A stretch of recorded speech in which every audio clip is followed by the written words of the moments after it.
নমস্কার, দেখছেন কলকাতা টিভি। আপনাদের সঙ্গে রয়েছি আমি ঋষিকেশ। বিধানসভা উপনির্বাচনের ফল প্রকাশ হচ্ছে আজকে, ফল ঘোষণা, এবং বিধানসভায় সেই ফলাফল কালীগঞ্জ, বিশেষ করে এ রাজ্যে যে উপনির্বাচন হয়েছিল সেখানকার ফলাফল আপনাদের দিচ্ছি, প্রত্যেক মুহূর্তে আপডেট দিচ্ছি।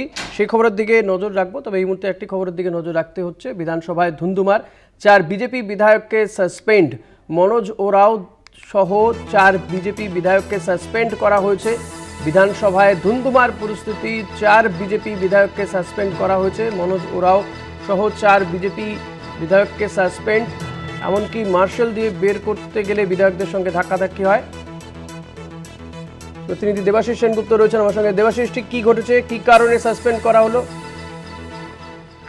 দেখো, মনোজ ওরাও, দীপক বর্মন, শঙ্কর ঘোষ, অগ্নিমিত্রা পাল, এই 4 বিধায়ককে মার্শাল দিয়ে বার করে যাওয়ার নির্দেশ দেন মাননীয় অধ্যক্ষ। এবং সে সময় মার্শাল যখন বার করতে, তখন তারা কিন্তু ওই হট্টগোল শুরু করে, অবশ্যই মার্শাল দেবার করে।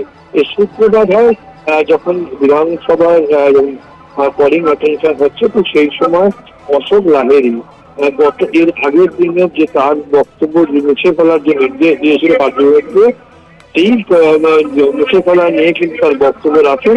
এবং সেই বক্তব্য রাখা নিয়ে রাজ্যের অর্থ দপ্তরের প্রতিমন্ত্রী চন্দ্রিমা ভট্টাচার্য যখন বলেন যে অধ্যক্ষ তার অনুযায়ী করেছেন, একটা রুল অনুযায়ী করেছেন, সেই কথা নিয়ে কিন্তু ওই হট্টগোল শুরু করে এবং তারা স্লোগান চাউটিং করতে শুরু করে।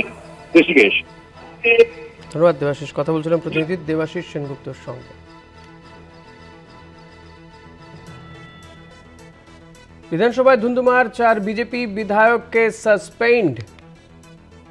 মনোজ ওরাও, দীপক বর্মন, শঙ্কর ঘোষ এবং অগ্নিমিত্রা পালকে সাসপেন্ড। মার্শাল দিয়ে বের করতে গেলে বিধায়কদের সঙ্গে ধাক্কাধাক্কি।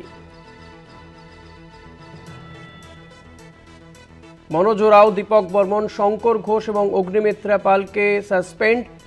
বিধানসভায় বিজেপির এই 4 বিধায়ককে সাসপেন্ড করলেন স্পিকার।